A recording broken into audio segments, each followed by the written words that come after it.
जय श्री कृष्णा, राधे राधे। भगतजनों, आप सभी का हमारे YouTube चैनल श्री कृष्ण दीवानी में हार्दिक स्वागत है। भगतजनों, आज के इस वीडियो में मैं आपको वामन द्वादशी का शुभ मुहूर्त, पूजन की शुभ घड़ी, पूजा की विधि, वामन द्वादशी का महत्व और अंत में वामन द्वादशी की व्रत कथा सुनाऊंगी।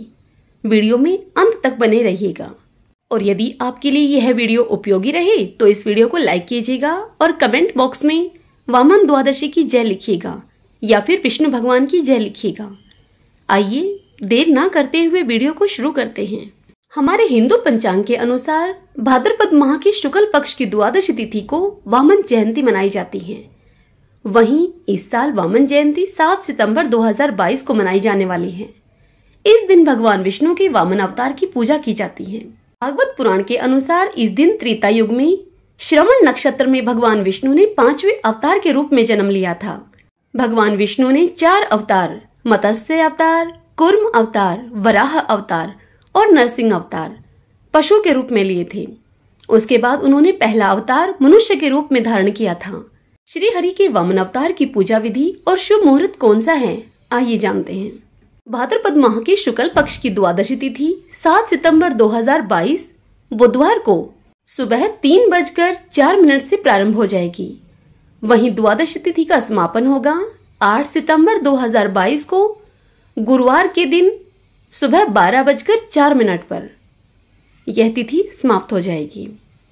उदया तिथि के अनुसार भगवान विष्णु के वामन अवतार का जन्म उत्सव 7 सितंबर को मनाया जाता है।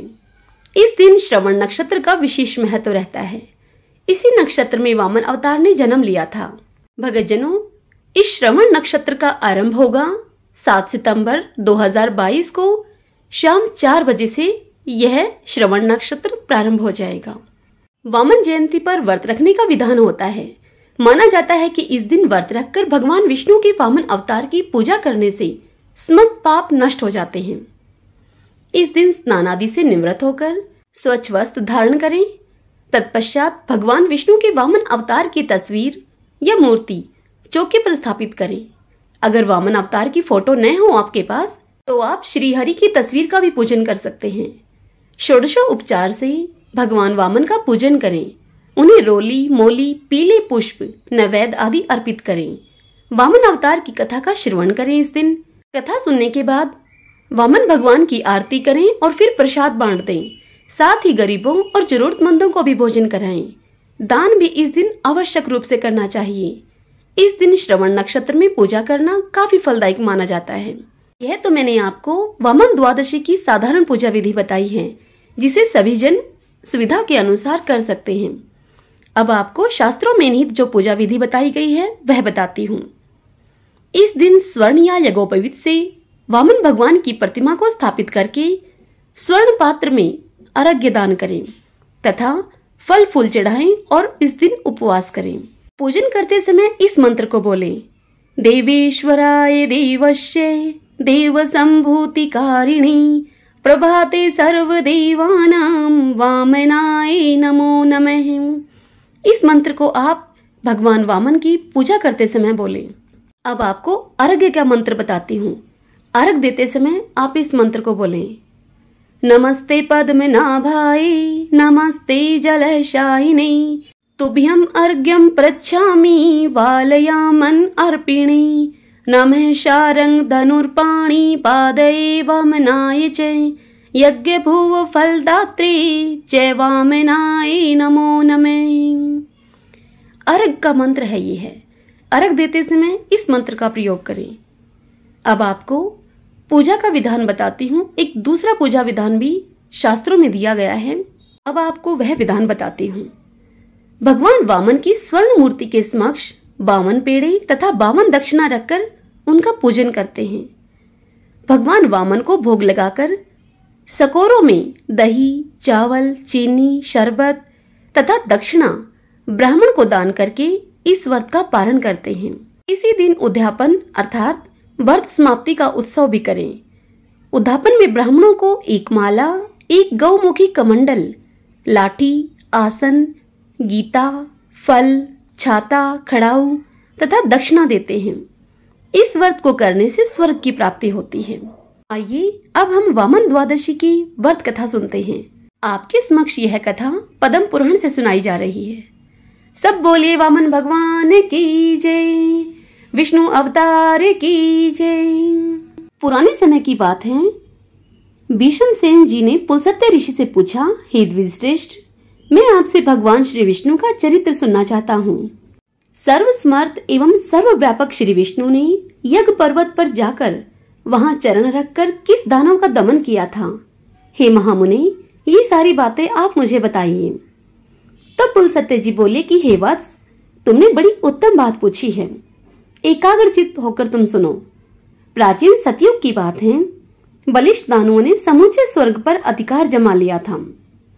इंद्र सहित संपूर्ण देवताओं को जीतकर उनसे त्रिभुवन का राज्य छीन लिया गया था। उनमें बाष्कली नाम का दानव सबसे बलवान था। उसने समस्त दानवों को यज्ञ का भोक्ता बना दिया। इससे इंद्र को बड़ा दुख हुआ। वे अपने जीवन से निराश हो चले। उन्होंने सोचा, ब्रह्मा जी के वरदान से दानवराज बाष्कली मेरे तथा संपूर्ण देवताओं के लिए युद्ध में अवैध हो गया है। अतः मैं ब्रह्मालोक में चलकर भगवान ब्रह्मा जी की शरण लूंगा। उनके सिवा और कोई मुझे सहारा देने वाला है ही नहीं। ऐसा विचार करके देवराज इंद्र संपूर्ण देवताओं को साथ में लेकर तुरंत उस स्थान पर गए जहां पर भगवान ब्रह्मा जी विराजमान थे। इंद्र उनसे जाकर बोला, हे देव, क्या आप हमारी दशा नहीं जानते? हे प्रभु, अब हमारा जीवन कैसा रहेगा? हे प्रभु, आपके वरदान से दैत्यों ने हमारा सब कुछ छीन लिया है। मैं दुरात्मा बाष्कली की सारी करतूतें पहले ही आपको बता चुका हूँ। हे पितामह, आप ही हमारे पिता हैं। हमारी रक्षा के लिए शीघ्र ही कोई आप उपाय कीजिए। संसार से वेद पाठ और यज्ञ यज्ञादि उठ गए। उत्सव और मंगल की बातें जाती रही। सबने अध्ययन करना छोड़ दिया है। दंड नीति भी उठा दी गई है। इन सब कारणों से संसार के प्राणी किसी तरह सांस मात्र ले पा रहे हैं। जगत पीड़ाग्रस्त तो था ही, अब और भी कष्टतर दशा को पहुंच गया है। इतने समय में हम लोगों को बड़ी गिलानी उठानी पड़ी है। यह सब सुनकर ब्रह्मा जी ने कहा कि हे देवराज, मैं जानता हूँ बाष्कली बड़ा नीच है और वरदान पाकर वह घमंड से भर गया है। यद्यपि तुम लोगों के लिए वह अजय है, तथापि मैं समझता हूँ कि भगवान श्री विष्णु उसे अवश्य ठीक कर देंगे। पुलस्त्य जी कहते हैं कि हे भीष्म जी, उस समय ब्रह्मा जी समाधि में यह कहकर स्थित हो गए। उनके चिंतन करने पर ध्यान मात्र से चतुर्भुज भगवान श्री विष्णु थोड़े ही समय में सबके देखते ही देखते वहां पर आ पहुंचे। तत्पश्चात भगवान विष्णु ब्रह्मा जी से बोले, हे ब्राह्मण, इस ध्यान को छोड़ो। जिसके लिए तुम इतना ध्यान करते हो वही मैं साक्षात तुम्हारे सम्मुख आ गया हूँ। ब्रह्मा जी ने कहा, स्वामी ने यहाँ आकर मुझे दर्शन दिया, यह बड़ी कृपा हुई। जगत के लिए जगदीश्वर को जितनी चिंता है उतनी और किसको हो सकती है। मेरी उत्पत्ति भी आपने जगत के लिए ही की थी और जगत की यह दशा है, अतः उसके लिए भगवान का यह शुभ आगमन वास्तव में कोई आश्चर्य की बात नहीं है। हे प्रभु, विश्व के पालन का कार्य आपके ही अधीन है। इस इंद्र का राज्य बाष्कली ने छीन लिया है। चराचर प्राणियों के सहित त्रिलोकी को अपने अधिकार में कर लिया है उसने। हे केशव, अब आप ही सलाह देकर अपने इस सेवक की सहायता कीजिए। भगवान श्री वासुदेव ने कहा कि हे ब्राह्मण, हे ब्रह्मा जी, तुम्हारे वरदान से वह दानव इस समय अवध्य है, तथापि उसे बुद्धि के द्वारा बंधन में डालकर परास्त किया जा सकता है। मैं दानवों का विनाश करने के लिए वामन रूप धारण करूंगा। ये इंद्र मेरे साथ बाष्कली के घर चलें और वहां पहुंचकर मेरे लिए इस प्रकार उनसे वर की याचना करें। उनसे कहें, हे राजन बाष्कली, इस बोने ब्राह्मण के लिए 3 पग भूमि का आप दान कीजिए। हे महाभाग, इनके लिए मैं आपसे याचना करता हूँ। ऐसा कहने पर वह दानवराज अपना प्राण तक दे सकता है। हे ब्रह्मा जी, उस दानव का दान स्वीकार करके पहले उसे राज्य से मैं वंचित करूंगा, फिर उसे बांधकर पाताल का निवासी बनाऊंगा। इस प्रकार कहकर भगवान श्री विष्णु अंतर्ध्यान हो गए। तदंतर कार्य साधन के अनुकूल समय आने पर संपूर्ण प्राणियों पर दया करने वाले देवाधिदेव भगवान ने देवताओं का हित करने के लिए अदिति का पुत्र होने का विचार किया। भगवान ने जिस दिन गर्भ में प्रवेश किया उस दिन स्वच्छ वायु बहने लगी। संपूर्ण प्राणी बिना किसी उपद्रव के अपने अपने इच्छित पदार्थ प्राप्त करने लगे। वृक्षों से फूलों की वर्षा होने लगी, समस्त दिशाएं निर्मल हो गई तथा सभी मनुष्य सत्यपरायण हो गए। देवी अदिति ने 1000 दिव्य वर्षों तक भगवान को गर्भ में धारण किया। इसके बाद वे भूत भावन प्रभु वामन रूप में प्रकट हुए। उनके अवतार लेते ही नदियों का जल स्वच्छ हो गया, वायु सुगंध बिखेरने लगी। उस तेजस्वी पुत्र के प्रकट होने से महर्षि कश्यप को बड़ा आनंद हुआ। तीनों लोकों में निवास करने वाले समस्त प्राणियों के मन में अपूर्व उत्साह भर गया। भगवान जनार्दन का प्रादुर्भाव होते ही स्वर्गलोक में नगाड़े बजने लगे। अत्यंत हर्ष और उल्लास के कारण त्रिलोकी के मोह और दुख सभी नष्ट हो गए। गंधर्वों ने अत्यंत उच्च स्वर से संगीत आरंभ किया। कोई ऊंचे स्वर से भगवान की जय जयकार करने लगे तो कोई अत्यंत हर्ष में भरकर जोर जोर से गर्जना करते हुए बारंबार भगवान को साधुवाद देने लगे तथा कुछ लोग जन्म, भय, बुढ़ापा और मृत्यु से छुटकारा पाने के लिए उनका ध्यान करने लगे। इस प्रकार यह संपूर्ण जगत सब ओर से अत्यंत प्रसन्न हो उठा। देवता लोग मन ही मन विचार करने लगे, ये साक्षात परमात्मा श्री विष्णु हैं। ब्रह्मा जी के अनुरोध से जगत की रक्षा के लिए इन जगदीश्वर ने यह छोटा सा शरीर धारण किया है। ये ही ब्रह्मा, ये ही विष्णु और ये ही महेश्वर हैं। देवता, यज्ञ और स्वर्ग सब कुछ ये ही हैं, इसमें तनिक भी संदेह नहीं है। यह संपूर्ण चराचर जगत भगवान श्री विष्णु से व्याप्त है। ये एक होते हुए भी पृथक शरीर धारण करके ब्रह्मा के नाम से विख्यात हैं। जिस प्रकार बहुत से रंगों वाली वस्तुओं का सानिध्य होने पर शैप्टिक मणि विचित्र सी प्रतीत होने लगती है, वैसे ही मायामय गुणों के संसर्ग से स्वयंभू परमात्मा की नाना रूपों में प्रतीति होती है। जैसे एक ही ग्राहपत्य अग्नि, दक्षिण अग्नि तथा आहवनीय अग्नि आदि भिन्न भिन्न संज्ञाओं को प्राप्त होती हैं, उसी प्रकार ये एक ही श्री विष्णु, ब्रह्मा आदि अनेक नाम एवं अनेक रूपों में उपलब्ध होते हैं। ये भगवान सब तरह से देवताओं का कार्य सिद्ध करेंगे। चित्त वाले देवगण जब इस प्रकार सोच रहे थे, उसी समय भगवान वामन इंद्र के साथ बाष्कली के घर गए। उन्होंने दूर से ही बाष्कली की नगरी को देखा, जो परकोटे से घिरी थी। सब प्रकार के रत्नों से सजे हुए ऊंचे ऊंचे सफेद महल, जो आकाशचारी प्राणियों के लिए भी अगम्य थे, उस पुरी की शोभा को वह बढ़ा रहे थे। नगर की सड़कें बड़ी ही सुंदर एवं क्रमबद्ध बनाई गई थीं। ऐसा कोई पुष्प नहीं, ऐसी कोई विद्या नहीं, ऐसा कोई शिल्प नहीं तथा ऐसी कोई कला नहीं जो बाष्कली की नगरी में मौजूद न रहा हो।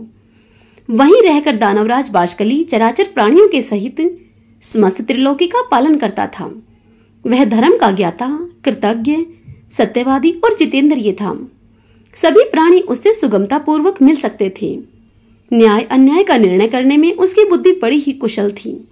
वह ब्राह्मणों का भक्त, शरणागतों का रक्षक तथा दीन और अनाथों पर दया करने वाला था। मंत्र शक्ति, प्रभु शक्ति और उत्साह शक्ति, इन तीनों शक्तियों से वह संपन्न था। संधि, विग्रह, यान, आसन, द्वैधी भाव और समा आश्रय, राजनीति के इन 6 गुणों का अवसर के अनुकूल उपयोग करने में उसका सदा उत्साह रहता था। वह सबसे मुस्कुराकर बात करता था। वेद और वेदांगों के तत्व का उसे पूर्ण ज्ञान था। वह यज्ञों का अनुष्ठान करने वाला, तपस्या परायण, उदार, सुशील, संयमी, प्राणियों की हिंसा से विरक्त, मानवीय पुरुषों को आदर देने वाला, शुद्ध हृदय, प्रसन्न मुख, पूजनीय पुरुषों का पूजन करने वाला, संपूर्ण विषयों का ज्ञाता, दुर्दमनीय, सौभाग्यशाली, देखने में सुंदर, अन्न का बहुत बड़ा संग्रह रखने वाला, बड़ा दानी तथा बहुत बड़ा धनी था। वह धर्म, अर्थ और काम तीनों के साधन में संलग्न रहता था। बाष्कली त्रिलोकी का एक श्रेष्ठ पुरुष था। वह सदा अपनी नगरी में ही रहता था। उसमें देवता और दानवों के भी घमंड को चूर्ण करने की शक्ति थी। ऐसे गुणों से विभूषित होकर वह त्रिभुवन की समस्त प्रजा का पालन किया करता था। उस दानवराज के राज्य में कोई भी अधर्म नहीं करता था। उसकी प्रजा में कोई भी ऐसा नहीं था जो दीन, रोगी, अल्पायु, दुखी, मूर्ख, कुरूप, दुर्भाग्यशाली और अपमानित हो। इंद्र को आते हुए देखकर दानवों ने जाकर राजा बाष्कली से कहा, हे प्रभु, बड़े आश्चर्य की बात है कि आज इंद्र एक बोने ब्राह्मण के साथ अकेले ही आपकी पुरी में आ रहे हैं। इस समय हमारे लिए जो कर्तव्य हो उसे शीघ्र आप बताइए। उनकी बात सुनकर बाष्कली ने कहा, हे दानवों, इस नगर में देवराज को आदर के साथ लेकर आना चाहिए। वे आज हमारे पूजनीय अतिथि हैं। पुलस्त्य जी कथा सुनाते हुए भीष्म जी से कहते हैं, हे भीष्म, देवराज बाष्कली दानवों से ऐसा कहकर फिर स्वयं इंद्र से मिलने के लिए अकेला ही राजमहल से बाहर निकल पड़ा और अपने शोभा संपन्न नगर की 7वीं ड्योढ़ी पर जा पहुंचा। इतने में ही इधर से भगवान वामन और इंद्र भी वहां आ पहुंचे। देवराज ने बड़े प्रेम से उनकी ओर देखा और उन्हें प्रणाम करके अपने को कृतार्थ माना। वह हर्ष में भरकर सोचने लगा, मेरे समान धन्य दूसरा कोई नहीं है, क्योंकि आज मैं त्रिभुवन की राजलक्ष्मी से संपन्न होकर इंद्र को याचक के रूप में अपने घर पर आया हुआ देख रहा हूँ। ये मुझसे कुछ याचना करेंगे। घर पर आए हुए इंद्र को मैं अपनी स्त्री, पुत्र, महल तथा अपने प्राण भी दे डालूंगा। फिर त्रिलोकी के राज्य की तो बात ही क्या है।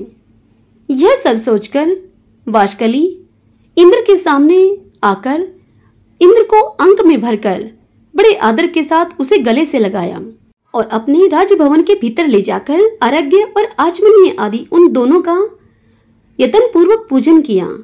इसके बाद बाष्कली बोला, हे इंद्र, आज मैं आपको अपने घर पर स्वयं आया देखता हूँ। यह देखकर मेरा जन्म सफल हो गया, मेरे सभी मनोरथ पूर्ण हो गए। हे प्रभु, मेरे पास आपका किस प्रयोजन से आगमन हुआ है, मुझे आप सारी बात बताइए। आपने यहाँ तक आने का कष्ट उठाया, इसे मैं बड़े आश्चर्य की बात समझता हूँ। तब इंद्र ने कहा कि हे बाष्कले, मैं जानता हूँ दानव वंश के श्रेष्ठ पुरुषों में तुम सबसे प्रधान हो। तुम्हारे पास मेरा आना कोई आश्चर्य की बात नहीं है। तुम्हारे घर पर आए हुए याचक कभी विमुख नहीं लौटते। तुम याचकों के लिए कल्प वृक्ष हो। तुम्हारे समान दाता कोई नहीं है। तुम प्रभा में सूर्य के समान हो, गंभीरता में सागर की समानता करते हो। क्षमाशीलता के कारण तुम्हारी पृथ्वी के साथ तुलना की जाती है। ये ब्राह्मण देवता वामन कश्यप जी के उत्तम कुल में उत्पन्न हुए हैं। इन्होंने मुझसे 3 पग भूमि के लिए याचना की है, किंतु हे बाष्कले, मेरा त्रिभुवन का राज्य तो तुमने पराक्रम करके छीन लिया है। अब मैं निराधार और निर्धन हूँ।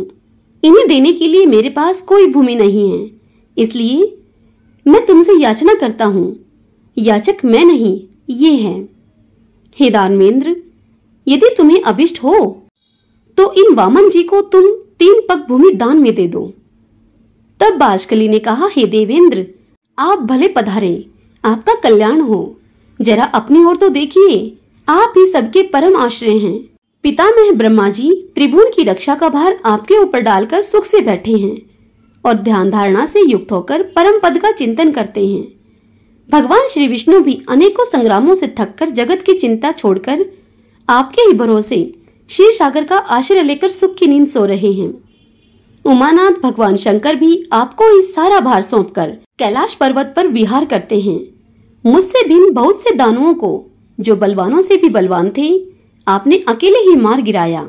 12 आदित्य, 11 रुद्र, दोनों अश्विनी कुमार, 8 वसु तथा सनातन देवता धर्म, ये सब लोग आपके ही बाहुबल का आश्रय लेकर स्वर्गलोक में यज्ञ का भाग ग्रहण करते हैं।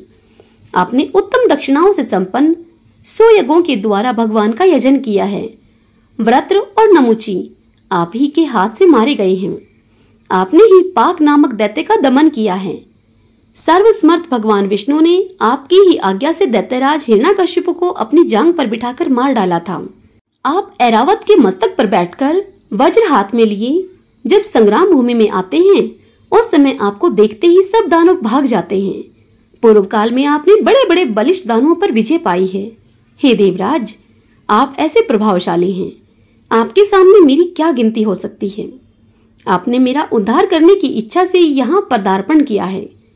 निसंदेह मैं आपकी आज्ञा का पालन करूंगा। मैं निश्चय पूर्वक कहता हूँ कि आपके लिए मैं अपने प्राण भी दे दूंगा। हे देवेश्वर, आपने मुझसे इतनी सी भूमि की क्या बात कही। यह स्त्री, पुत्र, गौएं तथा और जो भी कुछ धन मेरे पास है, वह सब एवं त्रिलोकी का सारा राज्य इन ब्राह्मण देवता को आप दे दीजिए। ऐसा आप करके मुझ पर तथा मेरे पूर्वजों पर कृपा करेंगे, इसमें तनिक भी संशय नहीं है। ऐसा करने पर मेरी भावी प्रजा कहेगी, पूर्व काल में राजा बाष्कली ने अपने घर पर आए हुए इंद्र को त्रिलोकी का राज्य दे दिया था। आप ही क्यों, दूसरा भी कोई याचक यदि मेरे पास आए तो वह सदा ही मुझे अत्यंत प्रिय होगा। आप तो उन सब में मेरे लिए विशेष आदरणीय हैं। अतः आपको कुछ भी देने में मुझे कोई विचार नहीं करना है। परंतु देवराज, मुझे इस बात से बड़ी लज्जा हो रही है कि इन ब्राह्मण देवता के विशेष प्रार्थना करने पर आप मुझसे 3 ही पग भूमि मांग रहे हैं। मैं इन्हें अच्छे अच्छे गांव दूंगा और आपको स्वर्ग का राज्य अर्पण कर दूंगा। वामन जी को स्त्री और भूमि दोनों दान करूंगा। आप मुझ पर कृपा करके यह सब स्वीकार करें। पुलस्त्य जी कथा सुनाते हुए भीष्म जी से आगे कहते हैं कि हे राजन, देवराज बाष्कली के ऐसा कहने पर उसके पुरोहित शुक्राचार्य ने उससे कहा, महाराज, तुम्हें उचित अनुचित का बिल्कुल भी ज्ञान नहीं है। किसको क्या देना चाहिए इस बात से तुम अनभिज्ञ हो। अतः मंत्रियों के साथ भलीभांति विचार करके युक्तायुक्त का निर्णय करने के पश्चात तुम्हें कोई कार्य करना चाहिए। तुमने इंद्र सहित देवताओं को जीतकर त्रिलोकी का राज्य प्राप्त किया है। अपने वचन को पूरा करते ही तुम बंधन में पड़ जाओगे। हे राजन, ये जो वामन हैं, इन्हें साक्षात सनातन विष्णु ही समझो। इनके लिए तो तुम्हें कुछ भी देने की आवश्यकता नहीं है। इनके लिए तुम्हें कुछ नहीं देना चाहिए, क्योंकि इन्होंने ही तो पहले तुम्हारे वंश का उच्छेद कराया है और आगे भी कराएंगे। इन्होंने माया से दानवों को परास्त किया है और माया से ही इस समय बोने ब्राह्मण का रूप बनाकर तुम्हें दर्शन दिया है। अतः अब बहुत कहने की क्या आवश्यकता है। इन्हें कुछ न दो। 3 पग तो बहुत है। मक्खी के पैर के बराबर भी भूमि देना इन्हें स्वीकार न करो। यदि तुम मेरी बात नहीं मानोगे तो शीघ्र ही तुम्हारा नाश हो जाएगा। यह मैं तुम्हें सच्ची बात कह रहा हूँ। तब बाष्कली ने कहा, हे गुरुदेव, मैंने धर्म की इच्छा से इन्हें सब कुछ देने की प्रतिज्ञा कर ली है। प्रतिज्ञा का पालन अवश्य करना चाहिए। यह सत्पुरुषों का सनातन धर्म है। यदि ये भगवान विष्णु हैं और मुझसे दान लेकर देवताओं को समृद्धशाली बनाना चाहते हैं, तब तो मेरे समान धन्य दूसरा कोई नहीं होगा। ध्यान प्रायण योगी निरंतर ध्यान करते रहने पर भी जिनका दर्शन जल्दी से नहीं कर पाते, उन्होंने ही यदि मुझे दर्शन दिया है, तब तो इन देवेश्वर ने मुझे और भी धन्य बना दिया है। जो लोग हाथ में कुश और जल लेकर दान देते हैं, वे भी मेरे दान से सनातन परमात्मा भगवान विष्णु प्रसन्न हों। इस वचन के कहने पर मोक्ष के भागी होते हैं।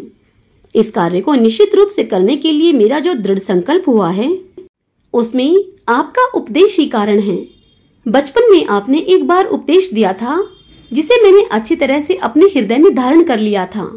वह उपदेश इस प्रकार है, शत्रु भी यदि घर पर आ जाए तो उसके लिए कोई वस्तु अदेय नहीं है। उसे कुछ भी देने से इनकार नहीं करना चाहिए। हे गुरुदेव, यही सोचकर मैंने इंद्र के लिए स्वर्ग का राज्य और वामन जी के लिए अपने प्राण तक दे डालने का निश्चय कर लिया है। जिस दान के देने में कुछ भी कष्ट नहीं होता, ऐसा दान तो संसार में सभी लोग देते हैं। यह सुनकर गुरुजी ने लज्जा से अपना मुंह नीचे कर लिया। तब बाष्कली ने इंद्र से कहा कि हे देव, आपके मांगने पर मैं सारी पृथ्वी दे सकता हूँ। यदि इन्हें 3 ही पग भूमि देनी पड़ी तो यह मेरे लिए लज्जा की बात होगी। तब इंद्र ने कहा कि हे दानवराज, तुम्हारा कहना सत्य है, किंतु इन ब्राह्मण देवता ने मुझसे 3 ही पग भूमि की याचना की है। इनको इतनी ही भूमि की आवश्यकता है। मैंने भी इन्हीं के लिए तुमसे याचना की है, अतः इन्हें यही वर तुम प्रदान करो। तब बाष्कली ने कहा कि हे देवराज, आप वामन को मेरी ओर से 3 पग भूमि दे दीजिए और आप भी चिरकाल तक वहां सुख से निवास कीजिए। पुलस्त्य जी कहते हैं कि हे भीष्म जी, यह कहकर बाष्कली ने हाथ में जल लेकर साक्षात श्रीहरि मुझ पर प्रसन्न हो, ऐसा कहते हुए वामन जी को 3 पग भूमि दे दी। दानवराज के दान करते ही श्रीहरि ने वामन रूप त्याग दिया और देवताओं का हित करने की इच्छा से संपूर्ण लोकों को नाप लिया। वे यज्ञ पर्वत पर पहुंचकर उत्तर की ओर मुख करके खड़े हो गए। उस समय दानव लोक भगवान के बाएं चरण के नीचे आ गया। तब जगदीश्वर ने पहला पग सूर्य लोक में रखा और दूसरा ध्रुव लोक में। फिर अद्भुत कर्म करने वाले भगवान ने तीसरे पग से ब्रह्मांड पर आघात किया। उनके अंगूठे से अग्रभाग से लगकर ब्रह्मांड कटा फूट गया, जिससे बहुत सा जल बाहर निकला। उस निकले हुए जल को ही भगवान विष्णु के चरणों से प्रकट होने वाली वैष्णवी नदी गंगा कहते हैं। गंगा जी अनेक कारणवश भगवान श्री विष्णु के चरणों से प्रकट हुई है। उनके द्वारा चराचर प्राणियों के सहित समस्त त्रिलोकी व्याप्त है। तत्पश्चात भगवान श्री वामन ने बाष्कली से कहा, मेरे 3 पग पूर्ण करो। तब बाष्कली ने उन्हें कहा, भगवन, आपने पूर्व काल में जितनी बड़ी पृथ्वी बनाई थी, उस पृथ्वी में से मैंने कुछ भी छिपाया नहीं है। पृथ्वी छोटी है और आप महान हैं। मुझ में सृष्टि उत्पन्न करने की शक्ति नहीं है जिससे कि दूसरी पृथ्वी बनाकर आपके 3 पग पूर्ण करूं। हे देव, आप जैसे प्रभुओं की इच्छा शक्ति ही मनोवांछित कार्य करने में समर्थ होती है। सत्यवादी बाष्कली को निरुत्तर जानकर भगवान श्री विष्णु बोले, हे दानवराज, बोलो, मैं तुम्हारी कौन सी इच्छा पूर्ण करूं? तुम्हारा दिया हुआ संकल्प का जल मेरे हाथ में आया है, इसलिए तुम वर पाने के योग्य हो। वरदान के तुम उत्तम पात्र हो। तुम्हें जिस वस्तु की इच्छा हो वह मांग लो, मैं तुम्हें वह अवश्य दूंगा। तब बाष्कली ने कहा कि हे देवेश्वर, मैं आपकी भक्ति चाहता हूँ। मेरी मृत्यु भी आपके ही हाथ से हो, जिससे कि मुझे आपके परम धाम श्वेत द्वीप की प्राप्ति हो, जो तपस्वियों के लिए भी दुर्लभ है। पुलस्त्य जी कहते हैं कि हे भीष्म जी, बाष्कली के ऐसा कहने पर भगवान श्री विष्णु ने कहा, तुम 1 कल्प तक ठहरे रहो। जिस समय वराह रूप धारण करके मैं रसातल में प्रवेश करूंगा, उसी समय तुम्हारा मैं वध करूंगा। इससे तुम मेरे रूप में लीन हो जाओगे। भगवान के ऐसे वचन सुनकर वह दानव उनके सामने से चला गया। भगवान भी उससे त्रिलोकी का राज्य छीनकर अंतर्ध्यान हो गए। बाष्कली पाताल का निवासी होकर सुखपूर्वक रहने लगा। बुद्धिमान इंद्र तीनों लोकों का पालन करने लगे। यह जगत गुरु भगवान श्री विष्णु के वामन अवतार का वर्णन है। इसमें श्री गंगा जी के प्रादुर्भाव की भी कथा आ गई है। यह प्रसंग सब पापों का नाश करने वाला है। यह मैंने श्री विष्णु के तीनों पगों का इतिहास तुम्हें बतलाया है। हे भीष्म, जिसे सुनकर मनुष्य इस संसार में संपूर्ण पापों से मुक्त हो जाता है। श्री विष्णु के पगों का दर्शन कर लेने से उसके दोषोपन, दुचिंता और घोर पाप शीघ्र नष्ट हो जाते हैं। पापी मनुष्य प्रत्येक युग में यज्ञ पर्वत पर स्थित श्री विष्णु के चरणों का दर्शन करके पाप से छुटकारा पा जाते हैं। हे भीष्म, जो मनुष्य मौन होकर यज्ञ पर्वत पर चढ़ता है अथवा तीनों पुष्करों की यात्रा करता है, उसे अश्वमेध यज्ञ का फल मिलता है। वह सब पापों से मुक्त होकर मृत्यु के पश्चात श्री विष्णु धाम में जाता है। आगे भीष्म जी बोले, हे पुलस्त्य जी, हे भगवान, यह तो बड़े आश्चर्य की बात है कि वामन जी के द्वारा दानवराज बाष्कली बंधन में डाला गया। हे भगवान, मैंने तो श्रेष्ठ ब्राह्मणों के श्रीमुख से ऐसी कथा सुन रखी है कि भगवान ने वामन रूप धारण करके राजा बलि को बांधा था और विरोचन कुमार बलि आज तक पाताल लोक में मौजूद हैं। अतः आप मुझसे बलि के बांधे जाने की कथा का वर्णन कीजिए। भीष्मसेन की यह बात सुनकर पुलस्त्य जी बोले, हे निर्श्रेष्ठ, मैं तुम्हें सब बातें बताता हूँ, सुनो। पहली बार की कथा तो तुम सुन ही चुके हो। दूसरी बार वर्तमान वैवस्वत मनवंतर में भी भगवान श्री विष्णु ने त्रिलोकी को अपने चरणों से नापा था। उस समय उन देवादिदेव ने अकेले ही यज्ञ में जाकर राजा बलि को बांधा और भूमि को नापा था। उस अवसर पर भगवान का पुनः वामन अवतार हुआ तथा पुनः उन्होंने त्रिविक्रम रूप धारण किया था। वे पहले वामन होकर फिर अवामन अर्थात विराट हो गए। सब बोलिए विष्णु भगवान की जय, वामन भगवान की जय। कथा पसंद आई हो तो वीडियो को लाइक कीजिएगा। जय श्री कृष्णा, राधे राधे।